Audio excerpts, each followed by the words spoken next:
Nós, bem-vindos a mais uma das nossas conversas à pala.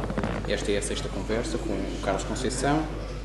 O Carlos Conceição nasceu em 1979 em Angola e é formado licenciado em Linguística em Inglês e depois também em Cinema pela Escola Superior de Teatro e Cinema, e tem realizado uma série de curtas nos últimos anos, nomeadamente mais conhecidas foi o Carne, que lhe deu o prémio Novo Talento da FNAC, e depois o Inferno e o Versalhes, que teve o ano passado em Vila do Conde e este ano em Santa Maria da Feira, onde ganhou um prémio. Ganhou o seu prémio da crítica. Exatamente. Também teve em Locarno. Teve? Ai, peço desculpa. Tá bom. Esse pequeno festival. Pronto, erro meu. E agora tem um novo filme a estrear no Indie Lisboa, o Boa Noite Cinderela. Acho que está feita a introdução. Sim, já queria agradecer ao Carlos a presença. Eu é que agradeço, peço desculpa. E para já também dar as boas-vindas ao público. É sempre bom ter o público in the house, sempre importante e interessante. Eu vou começar com uma pergunta um bocadinho, que é mesmo aquelas perguntas de início, que é, e isso é uma coisa que também se calhar pensa nisso, porque nós a partilhámos de certa forma, embora não na mesma turma, nós andámos os dois na Escola Superior de Teatro e Cinema. E eu queria saber o que é que tu recordas mais ou menos destes anos de formação, sobretudo também num contexto, acho eu, não sei se te interessa ir por aí, mas que é uma coisa que recorrentemente eu tenho tido esta reação após ter sido a escola, que é este conflito entre escolas técnicas e politécnicas de cinema, e o que se achas que isso tem algum interesse da relação, contextualizando na tua passagem pela escola. Essa precisa de um Ou seja, quando digo isto, e pondo por outras palavras, basicamente é saber se há esta grande questão, que é saber se a escola de cinema é ainda a melhor escola de Portugal para se aprender a fazer cinema. Bom, eu não andei nas outras, nem conheço ninguém que tenha andado, quer dizer, sei pessoas que fazem o curso lusófono, mas conheço poucas que tenham andado noutras escolas, e sobretudo as que andaram também não me vêm dizer na minha é assim. Agora, também em relação à Escola Superior de Teatro e Cinema, uma coisa que eu acho que é de valorizar, pelo menos do meu ponto de vista, é que a formação, pelo menos na altura em que eu lá estive, a formação que nós recebíamos era uma formação clássica, narrativa, e isso é importante porque, independentemente de depois seguirmos um caminho ou outro, assimilamos uma espécie de beabá, não é? Portanto, aprendemos uma espécie de... Ou não é que aprendamos, mas somos alertados para a existência de uma espécie de léxico infalível, de certa forma, que é a narrativa clássica para cinema, que vem da tragédia grega, que é o chamado arquétipo de Hollywood. E por isso acho que é muito melhor ter essa formação do que ter uma formação que seja muito mais técnica apenas, e que seja muito mais voltada para uma utilização dos mídia, que não tenha a ver com a transmissão de ideias, com a transmissão de narrativas.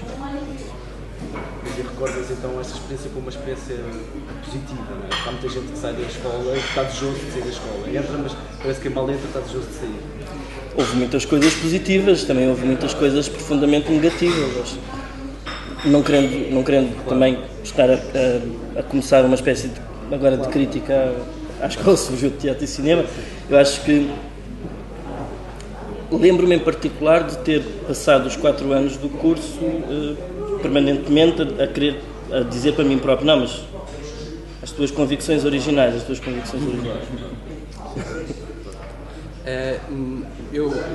Enfim, do que eu percebi, do que me disseram, tu encontras muitas vezes os filmes da montagem, ou pelo menos tens processos muito apurados de montagem, e és tu próprio que montas. Pelo contrário.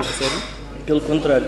Mas, ok. Mas então, o filme, quando tu pensas os teus filmes, a montagem da tua cabeça é aquela que resulta?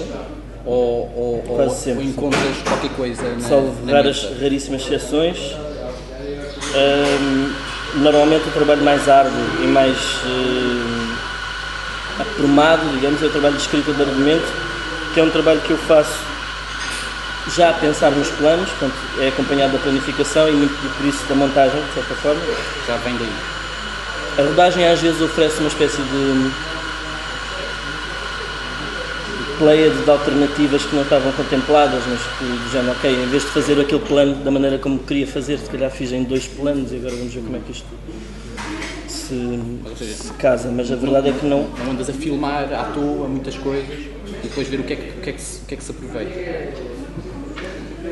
Eu essa experiência fiz-la pela primeira vez muito recentemente, aqui há menos de um mês.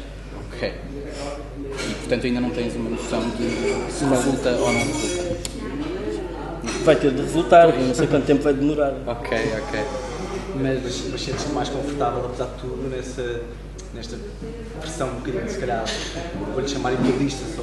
Esta ideia de ter uma ideia na cabeça, passá-la para papel, depois para planificação e depois concretizá-la o máximo possível na Sim. Sem dúvida nenhuma. Por vezes milimetricamente. Aliás, até é relativamente frustrante, porque trabalhando com meios muitas vezes precários, é muito difícil muitas vezes conseguir executar determinadas ambições da maneira como nós as idealizamos. Isso pode dar origem a uma certa frustração, porque depois o filme não é exatamente igual àquilo que foi planeado, não é? E por outro lado também pode acontecer outra coisa, que é o facto de normalmente serem rodagens sem grandes meios, faz com que o trabalho demasiado aprumado, entre aspas, sobre cada plano seja um grande problema, porque perde-se muito tempo e anda-se à volta daquilo, para aquilo ficar igual ao que se pensou, mas entretanto depois passa um dia inteiro e fizeram-se 3 planos. Portanto, mas são ossos do ofício. Mas é curioso que, apesar de haver meios pequenos, em si, os teus filmes vivem muito nesse enfim, um certo apuramento estético que não é normal, enfim, não é na onda de um certo realismo social ou nada disso, não é? É uma coisa que é um bocadinho quase que é contraditório com o haver tão pouco dinheiro e depois os filmes parecem exibem muito mais valores de produção, não é? E isso é difícil com pouco dinheiro, ou como é que obtens, como é que consegues encontrar isso? Eu acho que isso depende, é conforme o caso. Mas acho que há uma coisa que eu também devia começar por dizer em relação a essa questão, que é, muitas vezes fala-se na ideia de filmes sem dinheiro. Fiz este filme sem dinheiro. É impossível fazer filmes sem dinheiro. Isso não existe. Filmes sem dinheiro não existe. Aquilo que existe, muitas vezes, é uma espécie de pesar das prioridades, não é? E quando o importante para fazer um filme, para conseguir fazer um filme, é querer muito fazer aquele filme, não é? E ter aquilo como prioridade básica, como prioridade vital. E quando isso é assim, o que acontece é que nós acabamos eventualmente por reunir os meios básicos para fazer o mais próximo possível do que conseguimos, em detrimento provavelmente de comer bem durante uma semana, por exemplo, não é? Ou mais de uma semana. Uma semana seria. Mas há cenas que dizes, ok, não, é impossível eu fazer isto. Ou escreves e depois dizes... Não, eu escrevo normalmente à medida das minhas possibilidades. Aliás, eu quando escrevo, estava-te a dizer, quando escrevo o argumento, já estou a fazer a planificação ao mesmo tempo. A maioria das vezes já sei quem são os atores, porque eu, como não sei dirigir atores, eu escrevo já a pensar em determinadas pessoas, e por isso depois é só uma questão de afinação. E também escrevo à medida das minhas possibilidades, okay. quer financeiras, quer capacidade propriamente. Nós pensámos nessa questão precisamente porque, a partir do pressuposto que existe, que é feito o cinema com menos meios, se nós tivermos, enquanto espectadores, nós se calhar percebemos que, a partir de um filme que se limita, por exemplo, a seguir uma pessoa em estilo realismo social, por exemplo, é muito mais fácil de conseguir do que, por exemplo, uma imagética mais próxima da tua, a imagética mais, em alguns elementos quase kits, com algumas vagas de alguns elementos quase oníricos, a roçar o surreal, com muito trabalho sobre as cores, sobre o vestuário, portanto aí, por isso é que nos veio essa ideia de que se calhar ainda é duplamente difícil, porque trabalhas neste universo, fazê-lo sem dinheiro, sem dinheiro, quer dizer, sim, com menos do que com dinheiro próprio, mas essencialmente aquilo que é verdadeiramente relevante quando se faz um filme nessas condições não é o facto de ter pouco dinheiro ou não ter dinheiro, é que essencialmente há uma coisa que faz com que os filmes aconteçam, que é nós não os fazemos sozinhos. Eu posso escrever um argumento e pensar, este argumento é extraordinário, eu não vou filmar isto com o meu telemóvel. Eu tenho, obviamente, se quero chegar a um determinado aspecto, se quero chegar a um determinado tom, se quero que o filme vá por um determinado caminho, eu preciso, por um lado, de ter a certeza absoluta que eu tenho os ingredientes básicos para fazer essa caldeirada, e em segundo lugar eu preciso que as pessoas com quem quero trabalhar, com quem normalmente trabalho, estejam disponíveis para embarcar nesse barco comigo.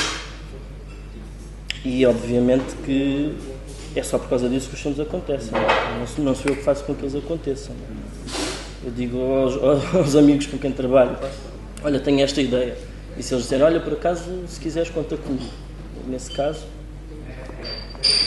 E, se calhar, essa questão de trabalhar com os amigos é por uma certa familiaridade, porque já se entendem bem, ou é, por outro lado, por aquilo que tu sabes que eles te podem oferecer?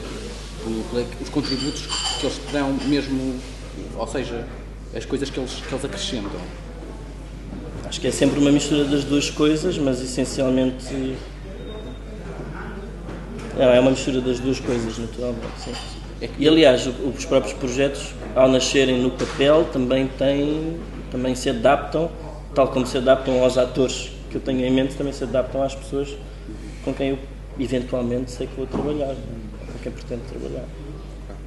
Imagino, por exemplo, eu trabalho com regularidade com o Vasco Viana, trabalho com regularidade com o Nuno Carvalho, trabalhei com o João Rui Guerra da Mata em dois filmes e é mais ou menos assim que as coisas acontecem. Eu falo muito com um determinado grupo de amigos sobre o argumento na altura em que estou a escrever. Normalmente é a parte mais difícil mesmo. Depois o resto, de certa forma, acontece de uma forma muito fluida. Eu quando vi, nós não vimos todos os filmes, não é? Todos os teus filmes, mas nos últimos 4 ficções... São só esses 4. Os outros não contam? Não, quer dizer, eu comecei a brincar com uma câmara de vídeo quando tinha 14 anos, portanto, mas nem tudo o que filmei são filmes. Né? Claro. Fiz algumas experiências também, tenho algumas coisas que estão mais no domínio da videoarte, fiz inclusive uma videoinstalação há 3 anos, mas são filmes, as curtas-metragens são essas, claro. Há uma curta, aliás há 2 curtas, uma que eu considero que é a minha primeira curta-metragem, mas que nunca foi acabada de montar, que se chama O Meu Alien. E depois há uma curta que eu costumo brincar a dizer que é o filme de escola que eu nunca fiz, porque tem tudo para ser um filme de escola, que é o Duas Aranhas, que foi feito numa tarde e que foi um filme que por acaso teve no Queer Lisboa em 99, embora tenha sido filmado em 99 não, em 2009, embora tenha sido filmado em 2007. Mas, por exemplo, porque é que já agora, curiosidade, o meu Alien nunca se terminou? Por amadorismo. Porque envolvia uma nova rodagem. Não necessariamente, mas porque na montagem descobri que a estrutura que eu tinha criado não era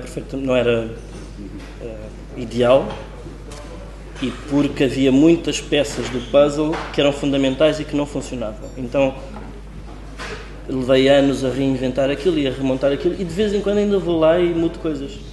E uma vez mostrei um excerto do Work in Progress em Santa Maria da Feira, no festival, há 2 anos. Eles fizeram uma sessão com vários trabalhos meus e eu achei que era engraçado mostrar isso enquanto Work in Progress. Por acaso fiquei contente com a recepção.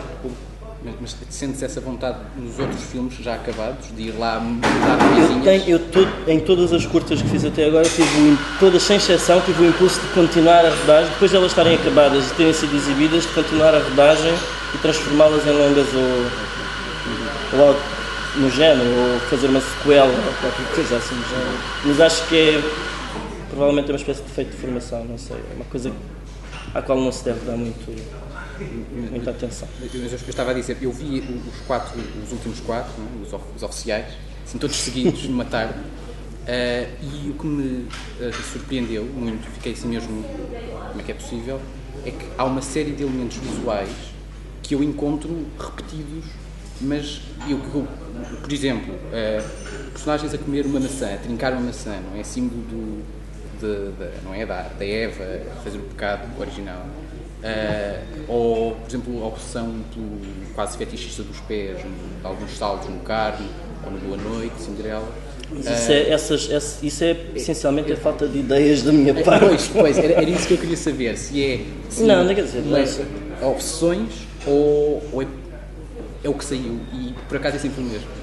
No caso do Carne, a maçã tem um propósito narrativo, claro, de closure da personagem, e aí tem uma simbologia muito forte, porque está ligada à ideia do fruto proibido e aquela história de que, pouco que eu sei da Bíblia, acho que há uma coisa qualquer que é do género Adão comeu a maçã e por isso tornou-se homem, ou tornou-se mortal, foi uma coisa assim mesmo. É assim? É isso? Que é o pecado original. Pronto, então a ideia de fazer isso com a figura de Jesus Cristo era uma coisa Provocatória também. Provocatória, bem? Sim, pronto, QB. Sim, não sei. Mas por acho exemplo, que, atenção, que ao contrário do que possa parecer, eu nunca me apeteceu fazer nada que fosse provocatório só para ser provocatório. A questão é que nesse filme, esse gesto de comer a maçã tinha um propósito narrativo específico que tem a ver com mitologia. Também há uma maçã no Versalhes, por acaso. Era uma maçã como podia ser uma maçaroca. Ok. E no Boa Noite também. Mas há essa cena, há essa questão que eu achei interessante tu falares isso é falta de ideias, porque na verdade há esta questão de quando a coisa não é pensada e quando não é pensada de determinada forma e de repente aconteceu, não é? Porque só havia aquela possibilidade, ou há uma espécie de, por algum motivo, há essa recorrência, ainda que não consciente, não é? E quando não estamos a falar só da maçã, estamos a falar, por exemplo, dos planos de espelho, do facto de filmar com regularidade em mata ou em exteriores. Eu dos pés, agora falares nos pés, só agora é que me estou a perceber. Pois, claro, precisamente. Sim, mas no Carne há a cena do Alicarne, eu nunca tinha pensado na questão dos pés, não. Por acaso não sei que não. Okay. Em relação à maçã, há uma questão que não sei se vocês sabem, mas o Boa Noite de Cinderela foi filmado 1 ano antes do Versalhes. Ou seja, foi em 2012 e o Versalhes só aconteceu porque eu conheci a Joana Ferreira da Crime em Santa Maria da Feira, no festival, onde... nesse ano tinha sido convidado para ser júri das curtas-metragens e ela era júri das longas. E eu conheci a Joana Ferreira e ela perguntou-me o que é que eu estava a fazer e disse: estou a montar uma curta baseada na história da Cinderela, mas não sei se é uma curta porque aquilo está com 45 minutos, agora não sei se acrescento coisas, mas não tenho dinheiro para filmar, por isso não sei se tiro partes, se acrescento partes. E por acaso até escrevi um argumento muito simples, uma coisa de 5 páginas a semana passada. E ela disse: então porquê que não filmamos isto? E o filme foi feito, esse foi o filme feito com, digamos, com maior contenção de fundos, quando falando em termos pecuniários, mas acho que também foi um dos filmes feitos com mais sentido profissional, de certa forma. E também acho que é o filme de todos os 4 filmes, o filme em que eu sinto que o meu trabalho foi mais depurado, mas também porque o guião era tão simples que me concentrei muito nas subtilezas e nos pequenos detalhes, e acho que é um filme que acontece por causa dos detalhes e que vive desses detalhes. Porque isto para responder à questão da maçã, na rodagem do Versalhes, quando chegou o momento dele estar a fazer qualquer coisa, eu disse: olha, falta aqui qualquer coisa, quer dizer, ele entra em campo, mas não pode estar com as mãos nos bolsos, tem que estar a fazer qualquer coisa. E eu disse: olha, vens a comer uma fruta. E o que tínhamos ali eram maçãs. E eu disse: olha, já agora, pronto, maçã, pronto. Ok. Mas por acaso vão sempre aparecendo. Sim. Era o que havia no catering. Ok. Mas diz-me já para falar só na questão sabes que nós, sobretudo as pessoas mais ligadas à crítica, têm esta espécie de obsessão, às vezes um bocado parva, há que admiti-lo, mas esta obsessão de, não diria parva, mas diria às vezes infrutífera até, esta opção de ir traçando coisas comuns nas obras aparentemente diferentes. Faz sentido na medida em que, mesmo que um realizador não saiba explicar, as coisas podem ter uma origem subconsciente qualquer. Eu queria te perguntar sobre um outro traço que me parece interessante, que é esta relação com o texto ou com a literatura. Que é, por exemplo, tu tens a relação com a Bíblia, no caso, que é óbvio, não é? Tens a citação de Saint-Exupéry no Inferno. No filme é sobre o Cinderela, não é? A história da Cinderela. E eu te perguntar esta espécie de trabalho sobre o texto, ou como é que tu o enquadras neste processo criativo, eventualmente com o passado, com a tua formação de base, de literatura, de linguística?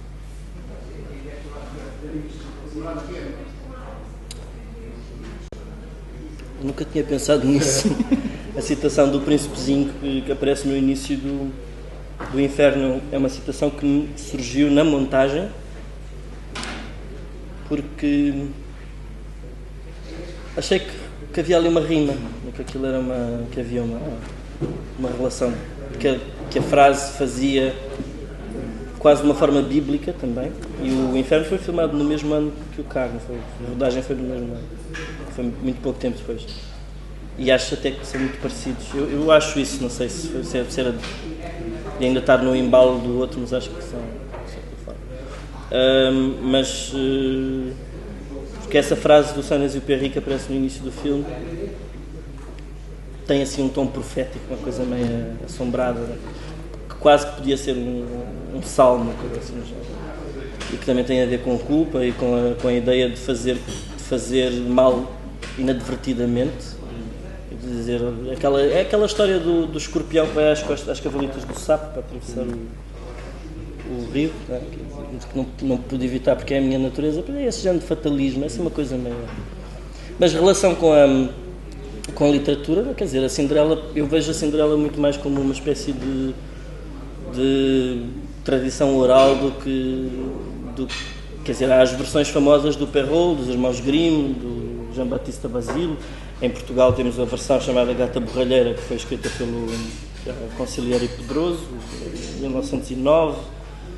São todas muito parecidas umas com as outras, há pormenores que variam. Esta, em particular, as ideias que estão na minha versão não têm muita relação com nenhuma das versões que eu conheço. Parti mais ou menos de um pressuposto conhecido, mas derivei para a minha própria circunstância.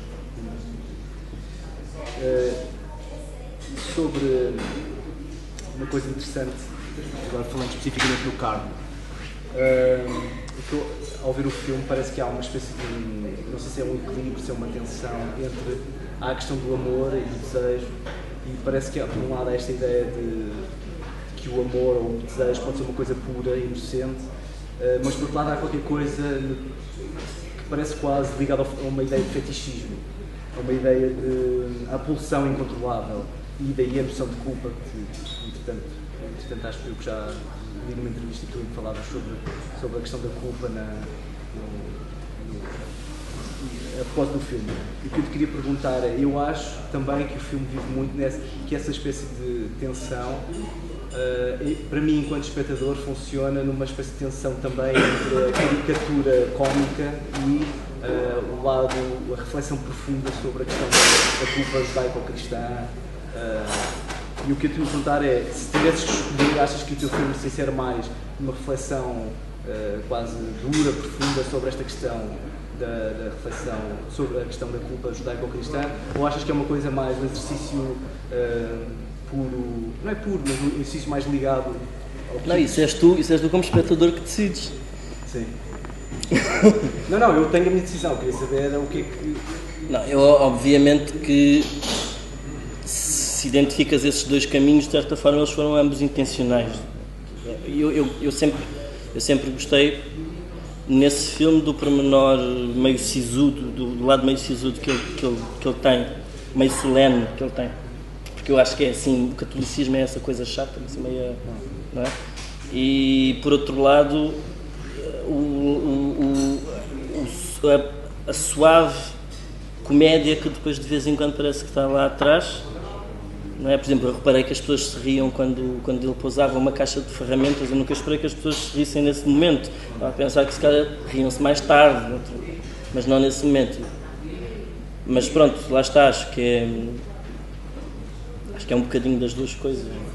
Acho que é muito importante também rir das coisas sérias, é uma coisa que em Portugal se faz pouco. Isso fez-me pensar numa dualidade que pode parecer um bocado imbecil, mas se eu tivesse de perguntar, tu és um cineasta do espírito, tu és um cineasta da carne. Para mim isso, há uma divisão. Eu sou um cineasta emergente que ainda só conseguiu fazer curtas-metragens por falta de meios para fazer mais. Está bem, mas isso, estamos a falar, mas percebes o que eu quero dizer? Ou seja, na verdade estou a falar de uma... Mas repara, eu acho que o espírito e a carne não são dissociáveis, claro, dessa maneira. Por isso acho que quando se fala de espírito, só se pode falar de espírito se estiver também a falar de carne, e quando se fala de carne, só se pode falar de carne se estiver a falar também de espírito. Isto na medida em que tu não podes falar de cinzento sem falar de preto e branco simultaneamente. Portanto, as coisas são resultado das suas próprias contradições. E por isso a carne existe enquanto conceito de carne na medida em que também há o outro lado, e por isso ela recebe este nome, que é um nome, uma coisa, é isto, é um substantivo que diz respeito aos músculos, mas dizer músculo... Claro. Mas dá-te gozo fazer filmes que estão ali quase na vertigem entre o ridículo e o outro lado?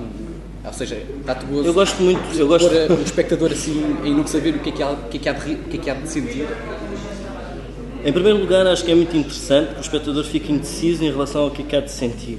Também acho interessante que haja espectadores na mesma sala que riem de uma coisa enquanto que os outros ficam horrorizados pela mesma coisa. Mas eu sou essencialmente uma pessoa que gosta muito de rir e, sobretudo, gosto de rir de coisas. Acho que agrada muito o humor negro, gostava de ter mais humor negro do que tenho, faço um esforço enorme para ter algum, e acho que, sinceramente,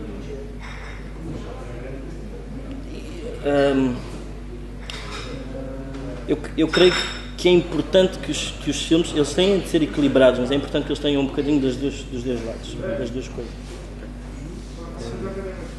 Que seja um bocadinho... Eu acho que um filme tem a obrigação de ser um filme sério, ou seja, de ser um filme que levanta determinadas questões e que se assume como uma proposta desafiadora para o espectador. Mas, por outro lado, não precisa de ser uma grande seca, e por isso, naturalmente, que é muito interessante que, se estamos a falar de determinadas coisas que merecem uma determinada crítica ou um determinado piscar de olho ou outra coisa, isso esteja lá sem qualquer tipo de problema.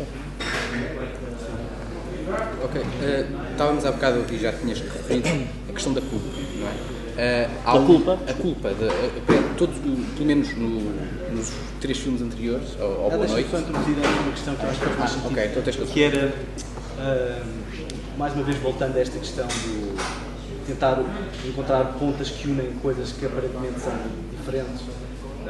Às vezes estava a pensar um bocadinho nisto, que é, parece que há assuntos que eu chamaria longos, assuntos longos no formato curto dos teus filmes. O que é que quer dizer com isto? Quer dizer que o Carmo, já falámos bastante sobre isso, sobre a questão da repressão do corpo na nossa cultura. E, portanto, e as referências estão lá, porque são referências localizadas, não é? A cultura cristã, Jesus Cristo, o cristianismo, portanto, são muito identificadas. Depois temos a questão da pedofilia no inferno, o fantasma da pedofilia no inferno. Temos a questão da eutanásia, portanto, são questões longas no sentido de sérias e muito fraturantes na cultura dos nossos dias. E o que eu te queria perguntar é se, embora tu me possas dizer que não é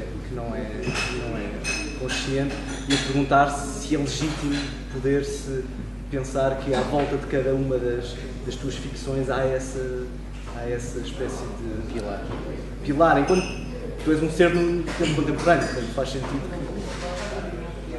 que ser que vive agora, não é?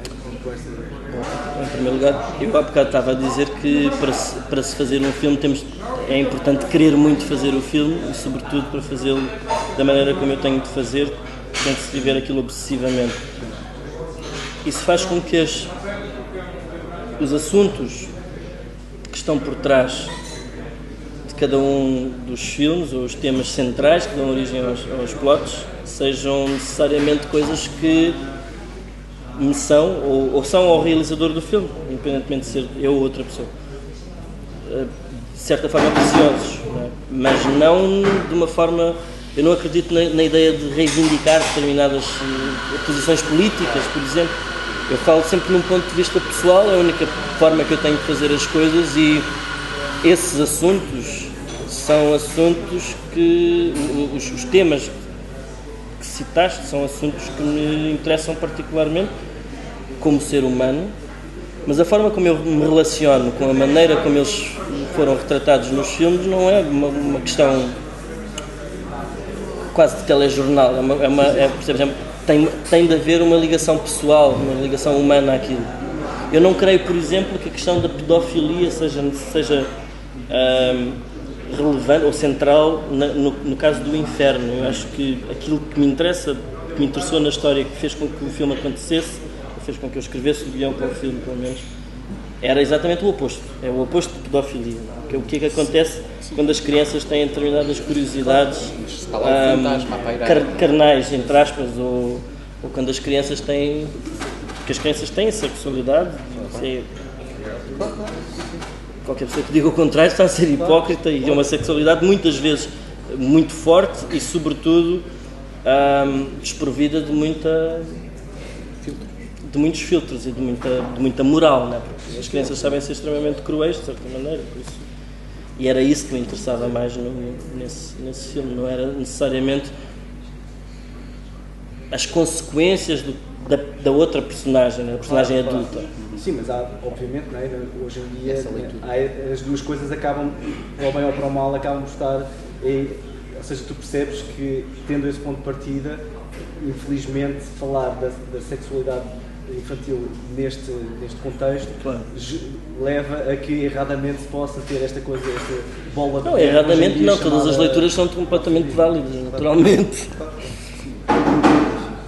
Mas, agora, voltando à minha pergunta anterior, que vem no sentido, nesses três filmes, havia sempre esta sensação de que, apesar das personagens não terem feito nada de especialmente gravoso, sentiam-se culpadas, ou nada de especialmente mau.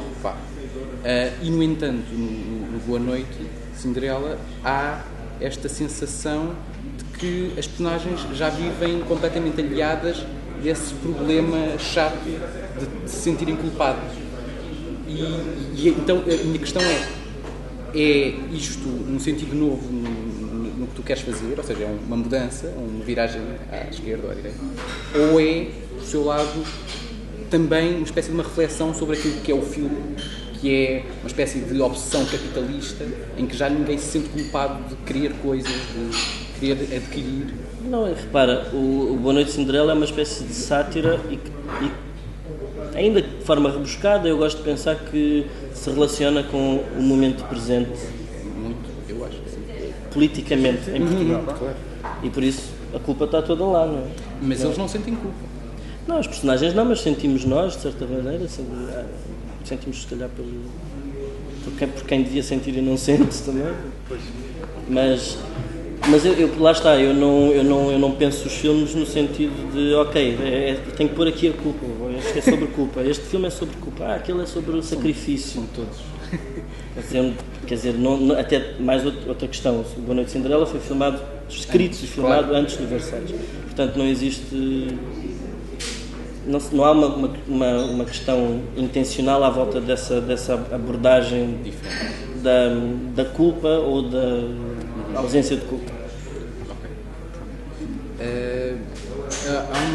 Agora um bocadinho diferente, tu tens trabalhado com uma série de realizadores portugueses, fazes o som de... tens feito o som de vários filmes e a minha questão prende-se com quando tu estás na rodagem de outras pessoas, tu estás na posição de o técnico competente que está a fazer o seu trabalho ou estás numa espécie de uma aula a tentar também aprender qualquer coisa? Assim, os filmes em que eu tenho feito captação de som, eu só faço captação, não faço montagem nem mistura de som. Os filmes em que tenho feito captação de som têm sido, por um lado, filmes em que trabalho com pessoas com quem tenho intimidade e, por outro lado, filmes em que normalmente há uma recorrência de equipas muito pequenas e muito familiares. Portanto, não há uma questão de aula, de certa maneira. Se calhar o assimilar de determinadas ideias ou a partilha de determinadas opiniões com pessoas com quem trabalho acontecem fora do trabalho, de certa maneira, muito mais do que nas rodagens. Mas não te sentes influenciado pelas pessoas com quem trabalhas, pelos realizadores com quem trabalhas? Sinto-me influenciado por tudo o que me rodeia. Ok. Felizmente, acho eu, não sei, mas não tenho consciência das minhas influências. E quando tenho, faço os possíveis por contorná-las. Okay. Por exemplo, no outro dia vieram dizer: tu fizeste um tributo ao Buñuel. E eu fiquei um bocadinho... não sabia de que estavam a falar. Não percebi a questão. Exatamente. Eu não tinha portado um tributo pelo tributo ao Buñuel. Ia-te perguntar, bom, tu disseste uma coisa que, apesar de tudo, já parcialmente responde à questão, que é quando detectas uma influência, tentas contorná-la. Eu percebo porque é que tens essa atitude. Isso é se deteto, se não detetas aquilo, arrisco-me a copiar aquilo até ao fim. Portanto, é-te impossível, faz um filme e é-te impossível, a posteriori, mais tarde, dizer-te assim: olha, isto, apesar de tudo, eu já consigo detectar aqui elementos de um outro cineasta, mesmo que na altura não tenhas sequer pensado sobre isso. Não, isso nunca aconteceu. Aconteceu, em termos de fotografia, fazer um plano e depois comentar com o Vasco Viana: olha, isto parece um plano de não sei o quê. Depois de ter sido feito. Não pensá-lo, ele não foi pensado dessa maneira, mas depois de o filmarmos, comentarmos entre nós que aquilo fazia lembrar um plano de outro filme. Mas, por exemplo, se eu agora disser para aí 3 ou 4 nomes que me fazem lembrar o teu cinema, tu não consegues, ou seja, não consegues identificar esses elementos concretamente lá? Posso dizer se gosta ou não? Claro. Eu posso dizer... Se gosta, é natural que de certa forma me possa ter influenciado. Lembro-me do Kits do Almodóvar, lembro-me do Buñuel um pouco... Almodóvar não gosto assim muito, só gosto das primeiras coisas. Okay. Gosto assim até à Kika. Depois gosto da Má Educação, gosto muito de Tudo Sobre a Minha Mãe, acho que é um filme extraordinário. Gosto muito das primeiras coisas. Desculpa. Continua, que era isso. Na verdade também estou a pensar no Almodóvar mais Kits, não é? Também estou a falar do Almodóvar mais melodramático. Mas o Almodóvar, tinhas falado do Buñuel, algum Oliveira? Sim, talvez, vagamente. Isto tem um bocadinho a ver com o popular. O Buñuel, eu gosto muito do Buñuel e já vi vários filmes do Buñuel várias vezes.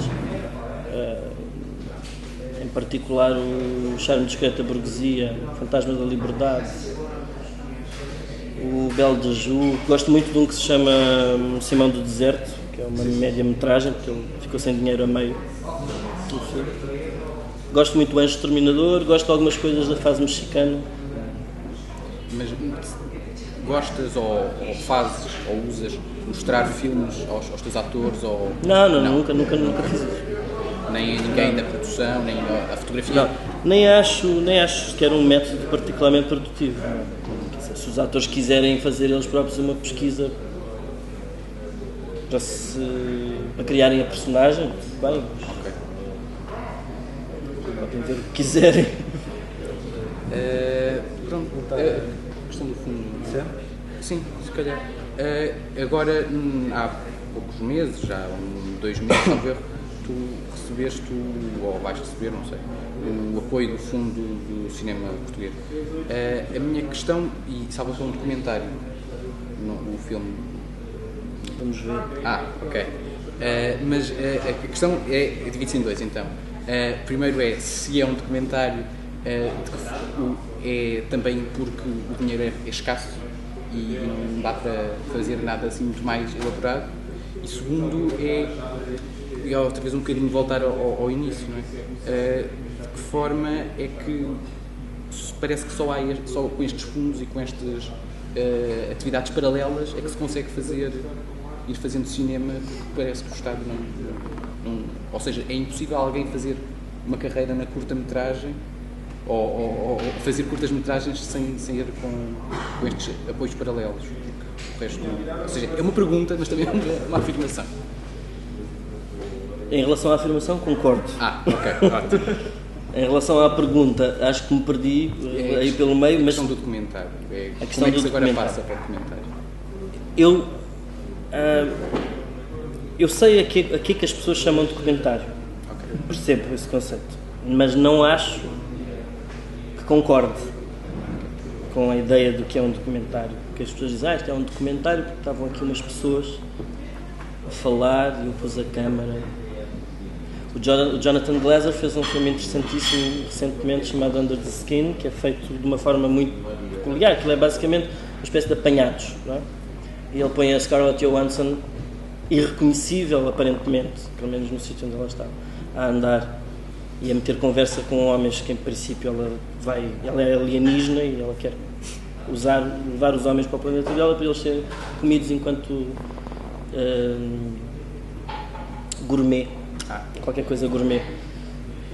O filme as pessoas com quem ela fala são pessoas que estavam aqui ali a passear e ela é filmada com câmaras escondidas, bem, 14 ou 15 câmaras, segundo a featurette que foi postada no IMDb sobre o filme. E basicamente aquilo são câmaras escondidas. Mas é uma ficção, naturalmente, e a maioria dos documentários que eu vi são ficções na medida em que há uma preocupação com o mise-en-scène. Até os filmes do Errol Morris, que normalmente são pessoas a falar para a câmara, eu vejo aquilo como, quer dizer, ok, porquê que havia de ser um documentário? É uma pessoa que está a falar de um facto que nós não estamos a ver. E pronto, isto pode ser discutível, mas a verdade é que no meu ponto de vista, essa pessoa estar a contar uma história ainda que verdadeira, não faz com que aquilo seja um documentário. Pelo contrário, parte de uma pergunta que o Errol Morris lhe fez, parte de uma iluminação que o Errol Morris concebeu e de um sítio onde o Errol Morris resolveu que ia pôr a câmara. Portanto, Claro, a ideia de... não sei. Não há Até porque, repara, fazer um documentário para mim seria filmar suficientes horas para conseguir depois, na montagem, criar a minha própria história. Com aquilo que apanhei. Muito provavelmente dizendo às pessoas, olha, agora faz isto, agora faz aquilo. Olha, só para terminar, eu acho que este é um momento um bocadinho quase de... Não sei se será de publicidade institucional ou não. E por outro lado estou sempre à caça de frases maravilhosas. E há uma frase maravilhosa com que tu acaba o teu texto de descrição do Boa Noite Cinderela, que vai estar em competição nacional do Índio. E a frase é pimenta no cu dos outros é refresco. E eu queria aproveitar esta frase para te lançar, para poderes descrever um bocadinho o filme. Já falámos um bocadinho sobre ele, mas descrever um bocadinho, visto que as pessoas vão ter a oportunidade de o ver daqui a breves dias, não é? Eu tenho muita dificuldade em falar sobre os filmes e, em particular, antes deles serem unanimemente visualizados. Mas pronto, essencialmente o filme utiliza uma personagem real, que é um príncipe português do século XIX, que mais tarde foi rei, e junta um determinado momento da história do século XIX em Portugal, que é a decadência da nobreza depois das invasões francesas, das privatizações, dessas coisas. Mas nada disso está no filme, atenção, não é? O que interessa é simplesmente encontrar um certo estado de espírito que imagino que fosse mais ou menos o da altura, ou uma caricatura do estado de espírito da altura. E pronto, e é um filme sobre as diferentes prioridades que as pessoas têm. Sobre aquilo que para ti é prioritário, que é se calhar qualquer coisa relacionada com um cartão com ADSE, por exemplo. Para outra pessoa, a prioridade pode ser comprar uma mala Louis Vuitton, coisa assim. Não há um ponto de vista crítico no filme em relação a isso, acho eu. Qualquer pessoa pode fazer a leitura que quiser, naturalmente. As prioridades das pessoas são as prioridades. Eu acho que essa frase eu pulo no fim do texto, na medida em que muitas vezes, quando nós vivemos as nossas prioridades até ao fim, muito provavelmente descuramos as prioridades das outras pessoas. É só por causa disso que essa frase existe no texto. Que é eu não expliquei, acho que é um provérbio brasileiro, não é? Espero que seja brasileiro. É o que diz no texto. Eu queria aproveitar então só os instantes finais, só para falar, nós temos aqui esta pequena tradição de destacar duas outras coisas que se pode ver, ou sugestões ao nível cinematográfico das próximas semanas. E queria falar do destaque óbvio, não é? Que é do destaque da 11ª edição do Indie Lisboa, que vai decorrer de 24 de abril a 4 de maio, que tem duas grandes inovações em relação às sessões anteriores. A primeira é que tem filmes, vai ter pela primeira vez filmes em 3 dimensões. Vai passar o filme que foi originalmente pensado para 3D, o Dial for Murder, do Alfred Hitchcock, e vai passar o 3x3D, o filme de curtas-metragens do Godard, do Greenaway e do Edgar Pera. E depois vai haver também umas sessões especiais dedicadas aos 40 anos de 25 de Abril. O programa é intitulado República dos Escravos, 25 de Abril de sempre, com 3 filmes: os Les Grands Ondes, de Lionel Baillet, um filme com produção suíça, portuguesa e francesa. Com este título super literal, Mudar de Vida, José Mário Branco, Vida e Obra, de Pedro Fidalgo e Nelson Guerreiro. E finalmente Outra Forma de Luta, de João Pinto Nogueira, da relação do escritor Nuno Bragança com um escritor, eu não me recordo do nome, não, já me recordo. Pronto, e basicamente é isto, além das competições, das rubricas habituais. A heroína independente desta edição é Claire Simon, a cineasta francesa, que vai estar cá para apresentar os seus filmes. E depois, que é o filme de abertura. E depois há muitos filmes para ver, com destaque pessoal no filme do Joaquim Pinto com o Nuno Lionel, o Novo Testamento de Jesus Cristo II João, e no filme do Cornélio Polemboio, por exemplo, não tenho o título em romeno, tenho em inglês, que é o The Second Game, sobre o pai que é árbitro, uma espécie de homenagem ao pai que é árbitro de futebol. E o novo filme do Júlio Bressan, mas pronto, há muita coisa para ver, e portanto isso é que é destacar mais do que este outro nome. Eu faço o segundo destaque, que é, nós reparamos que nas próximas 4 semanas vamos ter em exibição nas nossas salas cerca de 6 documentários, o que é raro. Documentários, lá está, no sentido lato da coisa, mas documentários. A enunciar já a exibição o filme do Ritipan, que é extraordinário, pronto, L'Image Manquant. Estreia esta semana, quinta-feira, o The Act of Killing, do Joshua Opmeyer, que teve no Indie Lisboa ano passado e que tem causado sururu. E também estreia um filme que teve nomeado para os Oscars, chamado 20 Feet from Stardom, sobre os acompanhantes nos coros das grandes estrelas, do Stevie Wonder, e depois na semana seguinte estreia o Tropicalia, do Machado Marcos, não sei, o Sacco Ra, que ganhou Veneza, e o Vida Ativa, que teve, da Susana Nobre, que teve este ano no Nido de Lisboa, em competição. E o que é curioso é percebermos que não só de repente nos estreiam 6 documentários em sala, como percebemos que existem estratégias diferentes de exibição dos filmes, nomeadamente nos filmes que são distribuídos pela Leopardo, filmes que aproveitam uma espécie de uma exibição especial de documentários para organizar um programa no Nimas, numa sala única, ou, por exemplo, a forma como a Alambique distribuiu o Tropicalia, que sai dia 24 nas salas e no Video On Demand, e 4 dias depois em DVD. E a perceber esta ideia de que cada filme merece uma distribuição própria. E o caso do Vida Ativa é a mesma coisa, é a Terra Treme que próprio distribui o filme. E percebermos que se calhar aquela coisa chata da Zone ser uma trituradora que manda tudo cá para fora, que tudo é estreado e é tudo igual, e na verdade os filmes precisam de ser tratados cada um à sua maneira, e não acho que faça sentido esta coisa trituradora de filmes, em vez de ser distribuidora de filmes. E é o meu destaque do mês. Bom, eu queria só terminar com dizer que agora nos próximos dias nós vamos ter no nosso site, no Opala de Walsh, vamos ter a temperatura do vinho em Lisboa, com várias mãos, digamos assim. Vamos ter uma entrevista a um teórico, um professor universitário que esteve cá recentemente para um seminário sobre o Raoul Walsh, portanto não podíamos deixar passar a ocasião.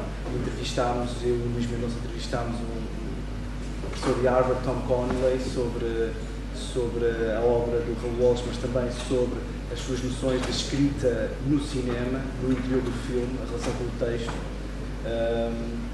Vamos publicar brevemente, em maio, não tem data fixa, mas vamos publicar um dossiê temático dedicado à memória do homem, do cineasta, do programador João Bernardo da Costa. E queria destacar que temos um novo cronista do Além Atlântico, brasileiro, responsável, editor da revista Cinética, Luís Carlos Júnior. Este mês vai ser publicada a segunda crónica. Pronto, e apenas dizer que para irem ao site www.apologos.com, temos 5 textos por semana, um por dia, exceto à sexta e ao sábado, e agradecer ao Carlos. Eu que agradeço. Conversa. Obrigado a vocês e obrigado aos presentes também. Obrigado por vir. Até à próxima.